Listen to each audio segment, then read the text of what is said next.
Rolling time! Wait, camera crew, Mr. Producer, script. What? Roots Trail, Orchard Heritage Trail? Wow! Okay!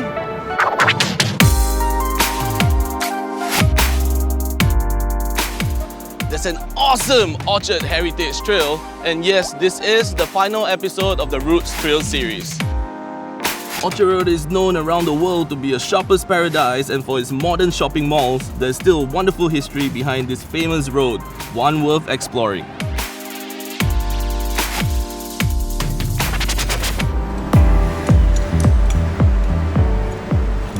This is the stream, now known as Stamford Canal, where Indian washermen once used to wash their clothes, alright? And then laid out the laundry to dry on nearby grassy patches. Alright, that's how they get the name Dhobi God. And from the Hindi terms, alright, Dhobi stands for washerman, and God actually stands for an area nearby the river used for washing or bathing. Interesting.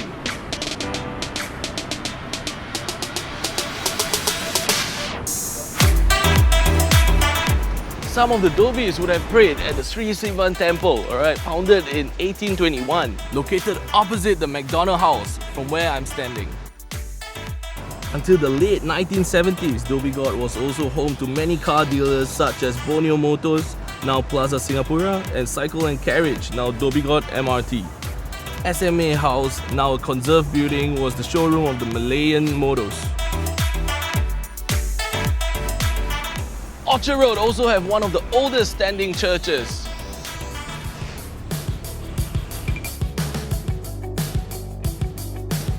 In 1875, the government granted this plot to the Presbyterian community, which completed this church building in 1878.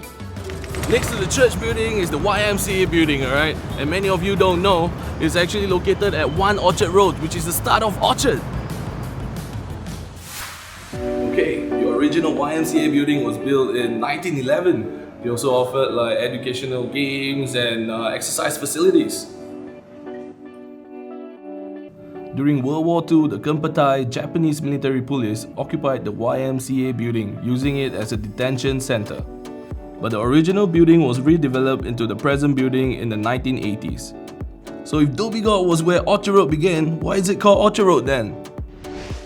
In the early 1800s, Gambia plantations lined Orchard Road all the way to Tanglin. Gambia was then a valuable crop used in leather processing. By the 1840s, this farm has made way for nutmeg orchard, which gave the road its present name.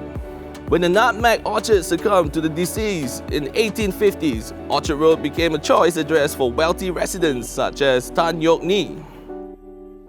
Here we have the mansion of Tauke Tan Yok Ni. Tan's former house is a rare surviving example of a Teochew-style grand mansion.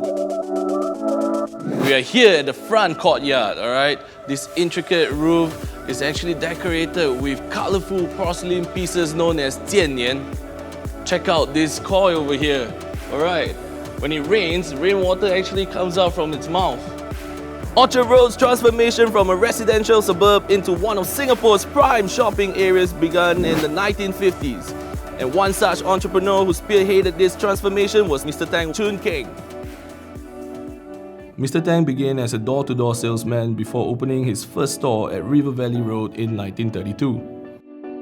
After World War II, Mr. Tang sought to expand his business. He decided on Orchard Road, as many residents of Tanglin and Holland Road would pass by it. His chosen site was opposite a large Teochew cemetery, now Ngee Ann City and Wisma Atria. Despite being told that this site was deserted and unlucky, Mr. Tang wasn't pantang and insisted to his critics that one day this place will boom. And it has indeed boomed. Alright, as always, every Roots Trail series we have to end it with the Lim Kopi segment, alright, where I chat with the trail expert. We have the trail expert here, Marcus and Chiu-Hua. Why don't you talk more about Emerald Hill, which is one of the point of interest to visit in this heritage trail? Well, I think you could say Emerald Hill itself, the whole stretch all the way from here at this Peranakan place all the way to the end of the road. Emerald Hill Road itself is a place very worth visiting to see how Orchard Road was like maybe up to about 100 years ago when it was a residential area. So this was one of the Peranakan places as well?